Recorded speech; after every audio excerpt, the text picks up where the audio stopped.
ዮሐዴ ክርስትና ማለት ምን ማለት ነው? ስለ ክርስትና ንገረኝ እስኪ።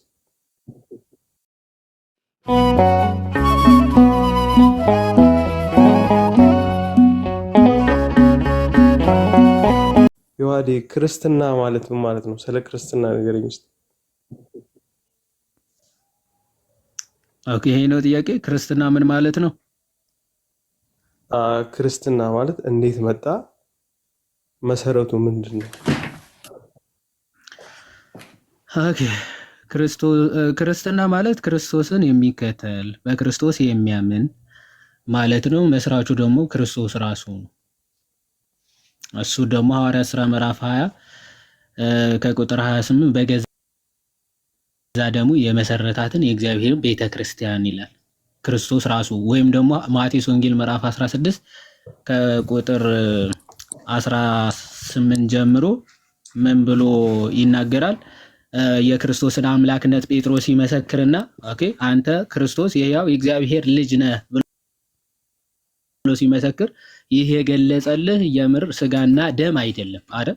ስጋዊ ደማዊ እውቀት ሳይሆን ይህን የገለጸልህ በሰማያት ያለው አባቴ ነው ካለው በኋላ በእውነት ብፁዕ ነህ ይለዋል። የክርስቶስን የባህሪ አምላክነት ስለመሰከረ ምን ብሎ ክርስቶስ ሲናገረው ትመለከታለህ? ይህ እውቀት ከስጋና ከደም የሚመጣ በፍልስፍና የሚመጣ ሳይሆን ከሰማያት የሆነ መገለጥ ነው ብሎ ከተናገረ በኋላ ይህን የመሰከርክ ጴጥሮስ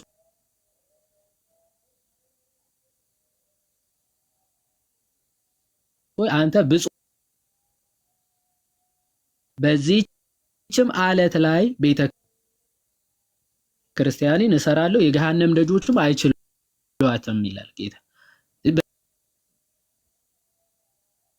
በዚች ዓለት ላይ ሲል በዚች ምስክርነት ላይ በዚች የእምነት ምስክርነት ላይ ቤተክርስቲያንን ምን እላለሁ አለ እመሰርታለሁ። በዚህ ዓለት ላይ ስለተመሰረተች እቺ ቤተክርስቲያን ደግሞ ማን አይችላትም አለ? የገሃነም ደጆች ምንፍቅና ምንም የሐሰት ትምህርት ቢመጣ እችን ቤተክርስቲያን ሊቋቋማት የሚችል አለ? የለም አለ። ሊያጠፋት የሚችል ኃይል ከቶ የለም አለ። እንዲህ ነው ክርስትና ማለት ነው።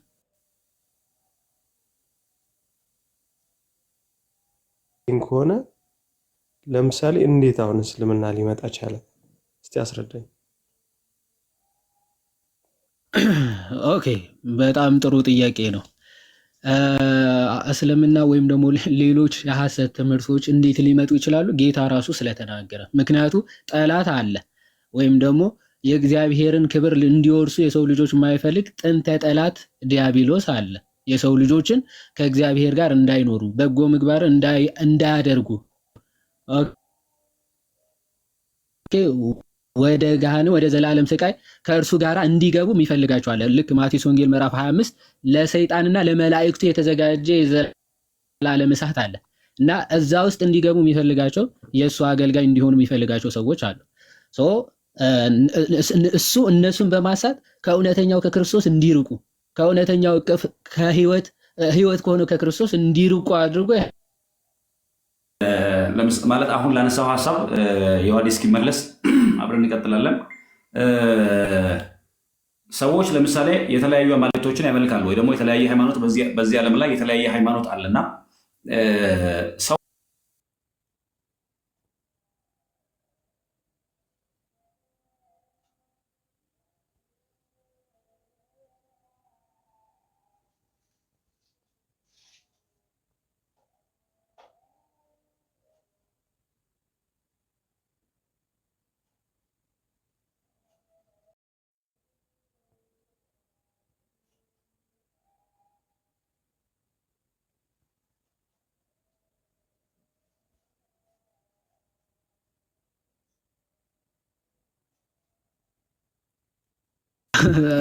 ቀጥል ብሬ እቀጥላለሁ። ቀጥል። አንድ የኔትወርክ ነው መሰለኝ።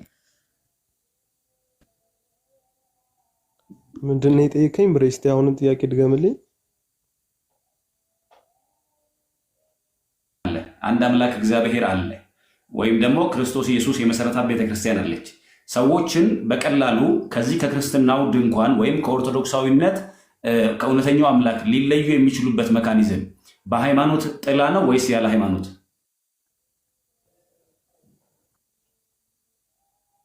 በሃይማኖት ምን ጥላ ማለት ነው ነው? እንጂ ለምሳሌ አሁን ዝም ብዬ መጥቼ ፈጣሪን ካደው ብልህ ይከብዳል። ዝም ብለህ ፈጣሪን አትክደው። በሃይማኖት ሽፋን ግን እውነተኛውን ፈጣሪ ሊያስክድ ይችላሉ። አንዱ ሚንስ ሰይጣን ሰዎችን ከእውነተኛው አምላክ የሚለይበት መካኒዝም ራሱ በመጣው በሃይማኖት እሳቤ ደግሞ ሃይማኖት በማስመሰል ከእውነተኛው ሃይማኖት ወይ ደግሞ ከእውነተኛው አምላክ ይነጥላቸዋል ማለት ነው። ለዚያ ነው ብዙ ሃይማኖት አንዱ እንዲፈበረክ ወይ ደግሞ በየቦታው በሃይማኖት ምክንያት ሰዎች ከእውነተኛው አምላክ እንዲለዩ ዲያብሎስ ወይም ሰይጣን የሚሰራው። ከዮሐዴ ጋር ቀጥላ ጣልቃ ገባው ፊውቸሪንግ ገባው ዮሐዴ ዮሐድ አለ ዮሐድ እኔ ያለው ግን የለም መሰለኝ ብሬ እኔ ያለው አንተ አለ ኦኬ እሺ ዮሐድ እየተቸገረው ይሆናል መስለኛል። ከዛ አንጻር እሱ አለ አንዱ እሱ ነው። ሲምፕሊ ሰዎችን ከእውነተኛው ሃይማኖት ሊያወጣበት የሚችለው መንገድ ራሱ ያው የሃይማኖት ጥላ ስለሆነ ሰዎችን በቀላሉ ሰይጣን ያወጣቸዋል። ሌላው ትንቢት አለ። ለምሳሌ እኮ ብዙዎች ሐሰተኞች እንደሚመጡ ብዙዎች ሐሰተኞች ደግሞ የሚመጡበት ምክንያት ከእውነተኛው ክርስቶስ ሰዎችን ለመለየት መሆኑን ተደጋጋሚ ጊዜ ክርስቶስ ኢየሱስን በትንቢትም ነግሮናል። ብዙ ሐሰተኛ ነቢያት ኢቭን በስሙም ጭምር በሌላ ብቻ ሳይሆን በስሙም ጭምር እንደሚመጡ በስሙ መጥተው ሰዎችን እንደሚያስቱ ይህንም ጭምር ጌታ አስቀድሞ ነግሮናል። ስለዚህ እነዚህ ሃይማኖቶች የመጡበት ምክንያት የተለያየ ምክንያቶች የተለያየ ባክግራውንዶች ቢኖራቸው ፍጻሜያቸው ግን አንድ ነው። ፍጻሜያቸው አንድ ነው። አንሻቸውም አንድ ነው። ያ ማለት ነው ከእግዚአብሔር ከእውነተኛው አምላክ መለየትና መጨረሻም ላይ ደግሞ ለሰይጣንና ለመልእክተኞቹ ወደ ተዘጋጀው ወደ ገሃነመ እሳት እንዲገቡ የዲያብሎስ ዓላማ ስለሆነ ወደዚያ እንዲገቡ የማድረግ ነው። የሚነሱበት ባክግራውንድ የተለያየ ሊሆን ይችላል። መጨረሻው ግን ያ ነው። ዓላማውም ከሕያው እግዚአብሔር ከእውነተኛው አምላክ መነጠል ወይም ደግሞ መለየት ነው ማለት ነው። ሀሳቤ ግልጽ ነው? በጣም ጥሩ ገብቶኛል ሀሳብ። የመጨረሻ ሶስተኛ ጥያቄ ልጠይቅህ። እሺ እኔ ሙስሊም ነኝና አሁን ብዙ ሰዓት ያለውኝ አሁን ሙስሊም ዲቤት የሚያደርጉ ሰዎች እስልምና ውስጥ ስለ ክርስቶስ እንደተጻፈ ኢሳ ነው ብለው እንደዛ ብለው ያስተምሩናል እኛን ማለት ነው። ልክ እንደዚሁ እናንተ መጽሐፍ ቅዱስ ውስጥ ስለ እስልምና የተጻፈ ነገር አለ? አሁን እኛ ስህተት ነው ብለን እንድንወስድ የሚያደርገን ከቁርአን የሚነግሩን ነገር አለ። ይሄ እዚህ ፓርት ላይ ኢየሱስ ነብይ ነው ብሎ እንማራለን። ልክ እንደዚሁ እስልምናን የሚያስዋሽ ነገር መጽሐፍ ቅዱስ ላይ አለ በማስረጃ ማለት ነው። ለምሳሌ መጽሐፍ ቅዱስ ውስጥ ክርስቶስ በስጋ እንደመጣ የማይታመን መንፈስ ሁሉ ሐሰተኛ ነው ይላል። ስለዚህ በክርስትና ውስጥ ክርስትና የቆመበት የአምላክ በስጋ መገለጥ ነው። የአምላክ በስጋ መገለጥ ነው። ለምሳሌ ሮሜ ምዕራፍ 9 ቁጥር 5 ላይ አባቶችም ከእነርሱ ናቸውና አባቶችም ለእነርሱ ናቸውና ከእነርሱም ክርስቶስ በስጋ መጣ። ከዚያ ከእነርሱም ክርስቶስ በምን መጣ? ይሰማሉ? ክርስቶስ በስጋ መጣ። ክርስቶስ በስጋ መጣ። ከዚያ እንደዚህ ይላል ከእነርሱም ክርስቶስ በስጋ መጣ ካለ በኋላ እርሱ ማለት ከሁሉ በላይ ሆኖ ለዘላለም የተባረከ አምላክ ነው ይላል። ስለዚህ ያ በስጋ የመጣው ክርስቶስ የተገለጠው ባይዘው በስጋ የመጣው ሲባል ቀድሞ የነበረው ነው። ምን ማለት ነው? ቃል ስጋ ሆነ እንዳልን ቀድሞ የነበረው አሁን በስጋ ተገለጠ፣ በስጋ መጣ። ከዚያሳ እርሱ ደግሞ ይሄ በስጋ የተገለጠው ክርስቶስ ለዘላለም የተባረከ አምላክ ነው ይላል። ለዘላለም የተባረከ አምላክ ነው። ስለዚህ ክርስትና በስጋ የመጣውን ክርስቶስ ኢየሱስን በመቀበል ላይ የሚቆም ትምህርት ነው። ቀድሞ የነበረ አለ። በትንቢት ሲነገር የነበረው ትንቢቱ ተግባራዊ የሆነበት ነው ማለት ነው። ለምሳሌ ልጠይቅና ከቁርአንና ከመጽሐፍ ቅዱስ የቱ ይቀድማል? መጽሐፍ ቅዱስ ቀድሞ ነው የመጣው። ስለዚህ አሁን መጽሐፍ ቅዱስ ቀድሞ ስለመጣ እስልምናን አያውቀውም መጽሐፍ ቅዱስ። ቁርአን ግን እስልምናን ያውቀዋል። ምክንያቱም ቁርአን ግን ክርስትናን ያውቀዋል። ለምን ከተባለ ቁርአን የመጣው ከክርስትና በኋላ ነው። ለምሳሌ የሉቃስ ወንጌል ምዕራፍ 1 እና ሱረቱ ማርያም 19 ተመሳሳይ ነው ወይ ደግሞ ደሪቬቲቭ ነው። የቁርአኑ ሱረቱ 19 የሉቃስ ወንጌል ምዕራፍ 1 ደሪቬቲቭ ነው። ምናልባት ለምሳሌ የማርያም የሚለውን መርየም ይላል፣ ዮሐንስ የሚለውን የህያ ይለዋል፣ ዘካርያስ የሚለውን ዘከርያ ይለዋል። ግን ደሪቬቲቭ ነው። ለምሳሌ ዮሐንስ መልአኩ ገብርኤል ለካህኑ ዘካርያስ ያለው ሕፃኑ ይሄ ልጅ እስኪወለድ ድረስ ዲዳ ትሆናለህ ብሎታል። ቁርአኑ ላይ ግን ለ3 ቀን ዲዳ እንደሚሆን ይናገራል። ቁርአኑ ኋላ ላይ የመጣው ስለዚህ ስለ ክርስትናው መናገር ይችላል። ምክንያቱም ከሱ ቀድሞ ያለ ክርስትና ስላለ ከሱ ቀድሞ ያለውን ማውራት ይችላል። ክርስትና ግን ከቁርአን በፊት ስለነበረ ወይም ከእስልምና በፊት ስለነበረ ስለ እስልምና ምንም አይነት ክሬዲት ሰጥቶ አይናገርም፣ አያወራም። ነገር ግን ክርስቶስ በስጋ እንደመጣ የማይታመን መንፈስ ሁሉ ከእግዚአብሔር አይደለም ብሎ ነግሮናል። ስለዚህ ለምሳሌ የትኛውም ሃይማኖት ክርስቶስ በስጋ መጥቷል ሲባል አይ በስጋ አልመጣም የሚል ካለ እሱ ከማን አይደለም? ከእግዚአብሔር አይደለም። በነገራችን ላይ ለምሳሌ በቁርአን ውስጥ አልመሲህ የተባለ ከኢየሱስ ውጭ ወይም ከኢሳ ውጭ ያለ ብዙ የለም። አልመሲህ ኢሳ ብቻ ነው አልመሲህ የተባለው። መሲህ ማለት ነው መልክተኛ መሲህ ማለት ወይ አድራሽ መሰለኝ። አይ መሲህ ማለት የተቀባ ማለት ነው። ክርስቶስ ማለት ነው። ባይዘይ መሲህ በዕብራይስጡ ነው መሲህ፣ በግሪኩ ክርስቶስ ነው። በግዕዙ በአማርኛው የተቀባ ነው። በግዕዙ ቅቡ ነው፣ የተቀባ ማለት ነው ክርስቶስ ማለት አሚን። መሲህ ማለት መሲህ ኢኩቫለንት ትርጉም ነው ከክርስቶስ ጋር ማለት ነው። መሲህ ማለት ክርስቶስ ማለት ነው፣ የተቀባ ማለት ነው። ሌሎች ነቢያቱን መሲህ ብሎ አይላቸው ወይ ደግሞ ያላ መንፈስን ብሎ አይላቸው ማለት ቁርአኑ ራሱ ባይዘይ በልዩነት ይጠራዋል። ኢሳን ከሌሎች ነቢያት የአላህ ሩህ ነው ይለዋል፣ ሩህ ነው ወይም ደግሞ መንፈስ ነው ይለዋል። እንዲሁም ደግሞ መሲህ ኢሳ አልመሲህ ብሎ ይለዋል። ስለዚህ መሲህ ሲል ክርስቶስ እያለ ነው። በነገራችን ላይ ክርስቶስ እያለ ነው። ክርስቶስ ማለት የተቀባ ነው። ለምን የሚለውን ነገር የምጠይቅበትም ጭምር ነው። ዞሮ ግን ለምንድን ነው እስልምና ስለ ክርስትና ሲናገር ባይዞ ስለ መጽሐፉም ይናገራል እኮ አይደል? ከእናንተ ቀድሞ መጽሐፉ የወረደላቸው እነሱን ጠይቁ ብሎ ወደኋላም ተመልሰው ክርስቲያኖችን ሊጠይቁ ይናገራል አይደል? ስለዚህ ክርስትና ቀድሞ የነበረ ነው። እስልምና ቆይቶ ከ600 ክፍለ ዘመን በኋላ የመጣ ስለሆነ ስለ ክርስትና መናገር ይችላል። ምክንያቱም ኦልሬዲ ኤግዚስት ያደረገ ነው። ክርስትና ስለ እስልምና አይናገርም፣ እስልምናን ስለማያውቀው ክርስትና። ሀሳቤ ግልጽ ነው? ግልጽ ነው። እንደዚያ ነው። እሺ አመሰግናለሁ። ምናልባት ይሰማል የተወሰነ ሀሳብ ለመጨመር መጣል ይሰማል። ኦኬ፣ በጣም ይቅርታ ኔትወርኩ ትንሽ ተቋርጦብኝ ለምን እንደሆነ አላውቅምና ለዛ ነው። ቃለ ሕይወት ያሰማልን ብሬ፣ አሪፍ አድርገህ አብራርተዋል። እስልምና እንግዲህ ቅድም እንዳለው ብሬ ቀድሞ የነበረውን ክርስትና ማወቅ ይችላል። ኦፍኮርስ ስለሚያውቀውም ቀድሞ በክርስትናና ለአይሁዶች እንግዲህ የሚባለው በብሉይ ኪዳን ተውራትን የተሰጣቸውና እንጅልን የተሰጣቸው እነሱ ትክክለኛ እንደሆኑ ይመሰክራል ቁርአኑ ማለት ነው።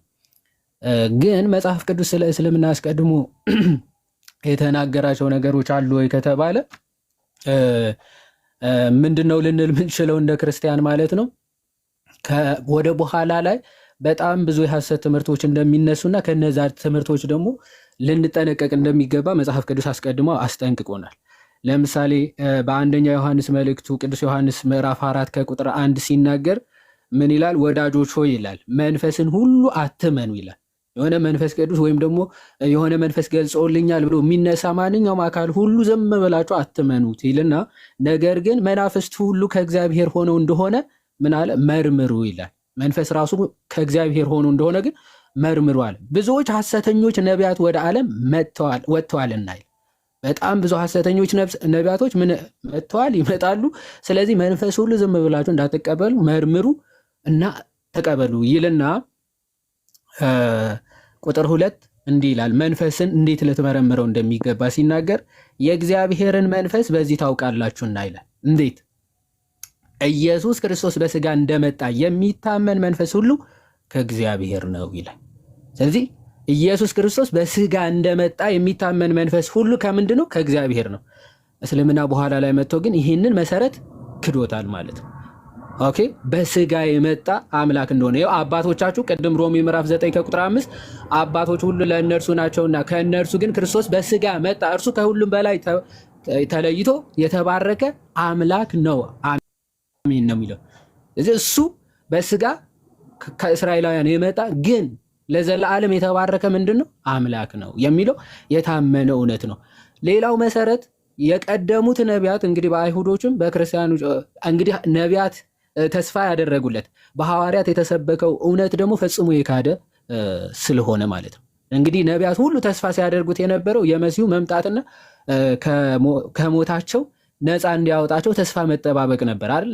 ነቢየ እግዚአብሔር ኢሳያስ ትንቢተ ኢሳያስ ምዕራፍ 53 እንደሚናገረው ክርስቶስ የእግዚአብሔር ክንድ የሆነው እርሱ ተገልጦ ሕማማችንን ደዌያችንን በሕመሙ እንደሚያስወግድ ኦኬ። ምዕራፍ 64 ደግሞ ምን ነው ሰማያትን ቀደ እንደው በመጣ ብታድነንስ እያሉ ተስፋ ሲያደርጉ እንደነበረው መዝሙረኛው ቅዱስ ዳዊትም በመዝሙር 22 ዝባር 23 ማለት ነው የክርስቶስን መምጣት መሰቀል እና መገረፍ መሞት መነሳት ሲናገሩ ትመለከታል። ነቢያት በምልአት ማለት ነው ተስፋ ሲያደርጉት የነበረው እውነት በክርስቶስ ነው የሚፈጸመው። ይህንን ግን እስልምና ፈጽሞ ሲክደው እንመለከታለን። ጌታችን በዮሐንስ ወንጌል ምዕራፍ 3 ከቁጥር 14 ጀምሮ ምን ብሎ ይናገራል? ሙሴም በምድረ በዳ እባብን እንደሰቀለ እንዲሁም በእርሱ የሚያምን ሁሉ የዘላለም ሕይወት እንዲኖረው እንጂ እንዳይጠፋ የሰው ልጅ ይሰቀል ዘንድ ይገባዋል። ኦኬ፣ ሰው ሁሉ እንዲድን ምን ያስፈልገዋል? የክርስቶስ መሰቀል የግድ ነው አለ። አስቀድሞ ሙሴ ዓላማ ሰቅሎ እባብ ከመርዛቸው ወይም ደግሞ ከደዌያቸው የዓላማ እባብ ሰቅሎ እንዲፈወስ ያደረጋቸው ያለምንም ምክንያት አይደለም። ሊመጣ ያለው ተሰቅሎ ዓለምን ለሚያድነው ለክርስቶስ ምሳሌው ነበር አለ። ስለዚህ በእርሱ የሚያምን ሁሉ ደግሞ የዘላለም ሕይወት እንዲኖረው እንጂ እንዳይጠፋ እግዚአብሔር አንድያ ልጁ እስኪሰጥ ድረስ ዓለሙን እንዲሁ ወዷልና። ዓለሙን እንዲሁ የወደደው ተሰቅሎ ሞቶ ፍጥረታትን ሁሉ የሚያድነው ጌታ ተስፋቸው ሁሉ ክዶተ የነቢያት ሁሉ ተስፋ የፍጥረታት ሁሉ ተስፋ የሆነው የጌታችን የኢየሱስ ክርስቶስ መሞት መነሳት ይህንን ሁሉ የካደ ስለሆነ የፍጥረታት ተስፋ ሁሉ የሚያጠፋ ነው። ለዛ ነው ሐዋርያ ቅዱስ ጳውሎስ ምን ይላል? በአንደኛ ቆሮንቶስ መልእክቱ ምዕራፍ 15 ከቁጥር 14 ላይ እንግዲያስ ክርስቶስ ከሙታን ካልተነሳ ይላል። ክርስቶስ ከሙታን ካልተነሳ ስብከታችሁን ሁሉ ከንቱ ነው ይላል። የክርስቶስ መሞት ሞቶ ደግሞ ሞትን ድል አድርጎ ካልተነሳ የፍጥረታት ሁሉ ተስፋቸው ከንቱ ነው። የክርስትና ስብከቱን ከንቱ ይሆናል ማለት የፍጥረታት ሁሉ ተስፋቸው ራሱ ሞቶ ፈርሶ በስብሶ መቅረት ይሆናል ማለት። የትኛውም ቤተ እምነት ብትመለከት ነቢያቶቻቸው ወይም ደግሞ ነቢያት ተብለው የተላኩት ሁሉ ከመቃብር በታች ሁሉ ቀርቷል። ክርስቶስ ግን አስቀድሞ እሞታለሁ ሞትንም ድል አድርጌ እነሳለሁ ብለው ተናግሮ ያንን ፈጽሞ አሳይቷል ለፍጥረታት ሁሉ አይደል? ሐዋርያትም ለዚህ እውነት ምን ብለዋል? ስጋቸውን አሳልፈው ሰጥተዋል፣ ለሞት ተላልፈው ተሰጥተዋል። ላዩት እውነት ማለት ነው። ሁሉም እንግዲህ ከአሳ አጥማጅ ካልተማረ ቤተሰብ ነበር የተጠሩት ሐዋርያቶቹ። ክርስቶስ ግን በሐዋርያት ሥራ ምዕራፍ 1 ከቁጥር 3 ጀምሮ እንደምንመለከተው ክርስቶስ ሞቱን ትንሣኤውን በብዙ ማስረጃዎች ለፍጥረታት ሁሉ አሳየ እና ይህንን በአይናቸው ምስክሮች የነበሩት ሐዋርያት ደግሞ ሁሉም ስትመለከቷቸው ለዚህ እውነት ምን ብለው ራሳቸውን ሲሰጡ ትመለከታል። ባይዘወይ ላልጨበጥከው ላላየኸው እውነት እንዲህ ተላልፈ ልትሰጣችን። እነሱ ግን ላዩት፣ ለጨበጡት፣ ለዳሰሱት እውነት ራሳቸውን አሳልፈው ሁሉም ሐዋርያት አንገታቸው ተቀልቶ ቁልቁል ተሰቅለው በእሳት ተቃጥለው ሲሞቱ ትመለከታላችሁ። ይህ ሁሉ ለምንድን ነው? ክርስቶስ ኢየሱስ የተናገረው አስቀድሞ የተናገረው ፈጽሞ ደግሞ በተግባር ስላሳያቸው እና ከዚህ እውነት ሊሸሹ ስላልፈለጉ ክርስትና ነቢያት የሰበኩት ሐዋርያት ደግሞ የመሰከሩት እውነት ስለሆነ እስልምና ደግሞ በኋላ መጥቶ ይህን ሁሉ የካደ ስለሆነ ከዛ አንጻር እንመለከተዋለን። በጣም አመሰግናለሁ። አሁን የመጨረሻ አንድ ልበላችሁ። አሁን ስለ ክርስትና በደንብ የሚያሳውቀኝን መጽሐፍ ምን አይነት ገዝቼ ነው ማንበብ ያለብኝ? በደንብ በቃ ላውቀው የምችለው ማለት ነው።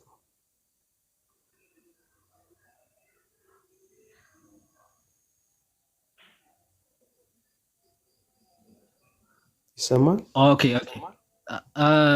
አዎ ይሰማል። መጽሐፍ ለማወቅ ከፈለግ አይ ቲንክ መጀመሪያ እኔ ሪኮመንድ የማደርገው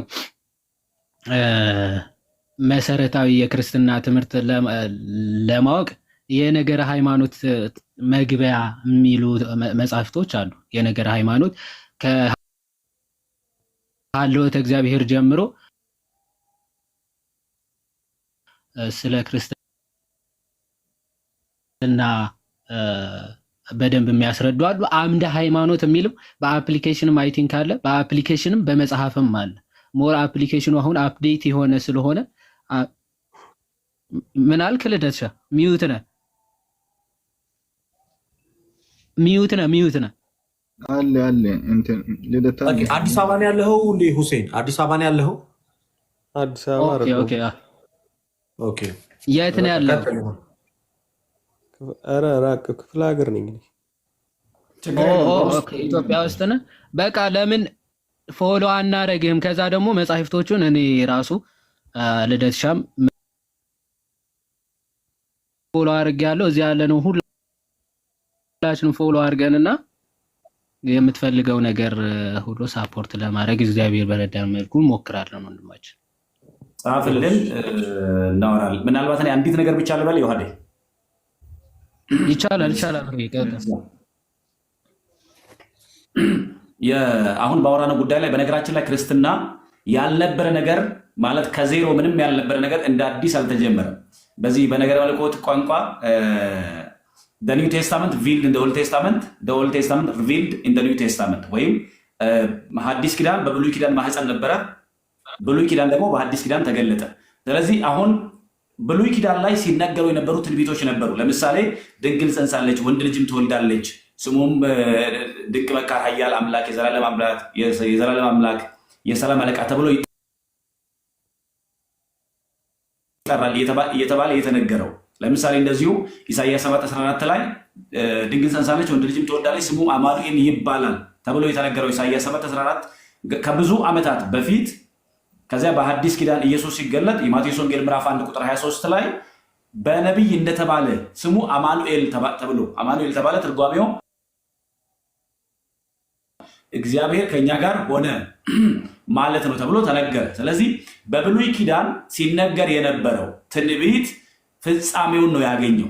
አሁን ክርስቶስ ኢየሱስ ሲመጣ እንደ አዲስ ሳይሆን የነበረው ወይ ደግሞ ትንቢቱ ሲነገር የነበረው ሲነገር ስንማር ቅድም ዮሐዴም እንዳለ ለምሳሌ የነሐስ እባብ ሲሰቀል፣ የፋሲካው በግ ሲታረድ፣ እነዚህ ሁሉ ጥላዎች ነበሩ። አካሉ ኢየሱስ ክርስቶስ እስኪመጣ ጥላ ሆነው ሲያገለግሉ የነበሩት ክርስቶስ ኢየሱስ ሲገለጥ ግን አካል ሆኖ አዲሲቱን ቤተክርስቲያን መሰረተልን። በክርስቶስ ኢየሱስ የምትጠራውን ቤተክርስቲያን መሰረተልን እንጂ እንደ አዲስ ምንም ከሌለበት ኢየሱስ አዲስ ነገር አልመሰረተልንም። ክርስትናው መጀመሪያ ነበረ፣ ዘሩ ነበረ። በአይሁዳውያን የእግዚአብሔር ልጆች ሆነው ይሄ የእግዚአብሔር ወገን ሆነው ነበሩ። ነገር ግን ኢየሱስ ክርስቶስ ያ ሲነገር የነበረው ትንቢት እንዲፈጸም በስጋ ሲገለጥ በስጋ መጣ ያልነው ያንን ፍጻሜው እንዲያገኝ ሲነገር ሲተነበይ የነበረው እንዲጠቀለል አደረገው እንጂ እንደ አዲስም ድንገት ኢየሱስ ክርስቶስ ራሱ ተገልጦ እንደ አዲስ አሁን ምናምን ብሎ አዲስ ሃይማኖት ያመጣልን ሳይሆን ከዚያም ጀምሮ የነበረው ሲነገር የመጣው ትንቢት አካሉ ገዝፎ ወይ ደግሞ ጥላው አካል የያዘበት ወይ ደግሞ አካል ሆኖ የተገለጠበት ትምህርት ነው ወይ ደግሞ ሃይማኖት ነው ክርስትና ማለት ነው። ሐሳቤን ምናልባት ካገኘኝ ሰው ሊጨምርልህ ብዬ ነው። እናመሰግናለን። እሺ ቃል ይተሰማልን ጻፍልኝ።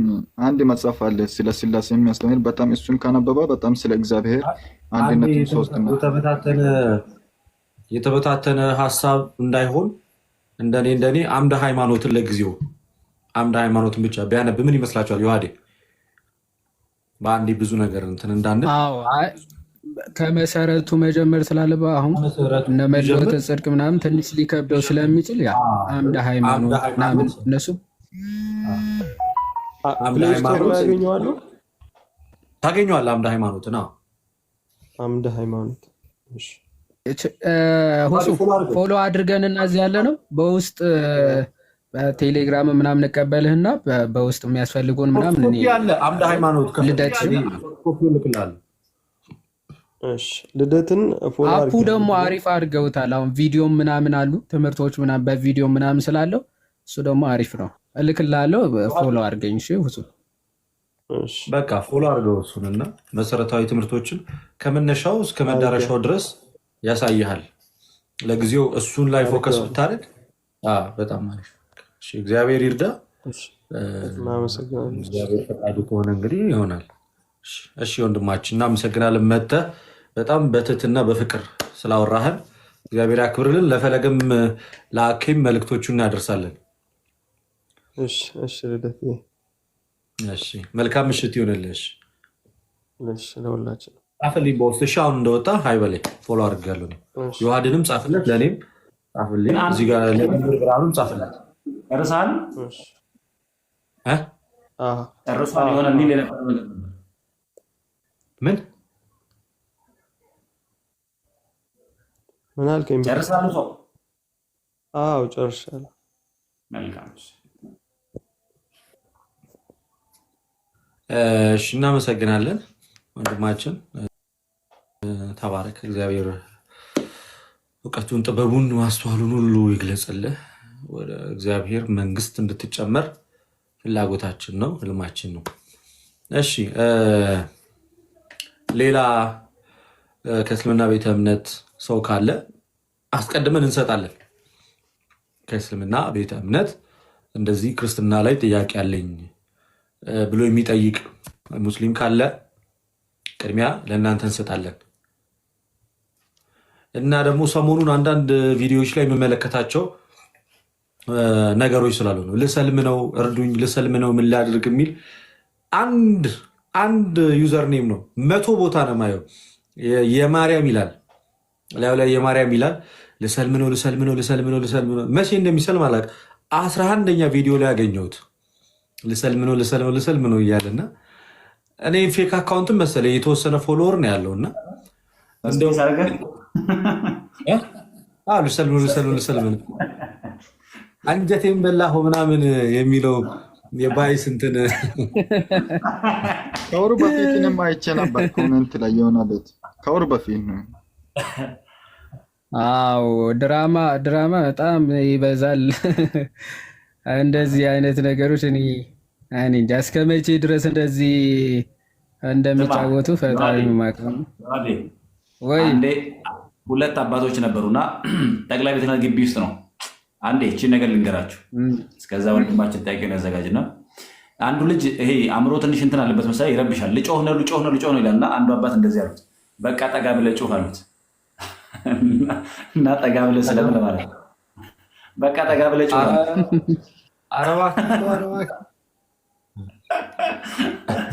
ጠጋ ብለህ ጮህ ይስለም። እሺ ወረደ ወንድማችን። ሰዎችን በአግባቡ እንጠቀም።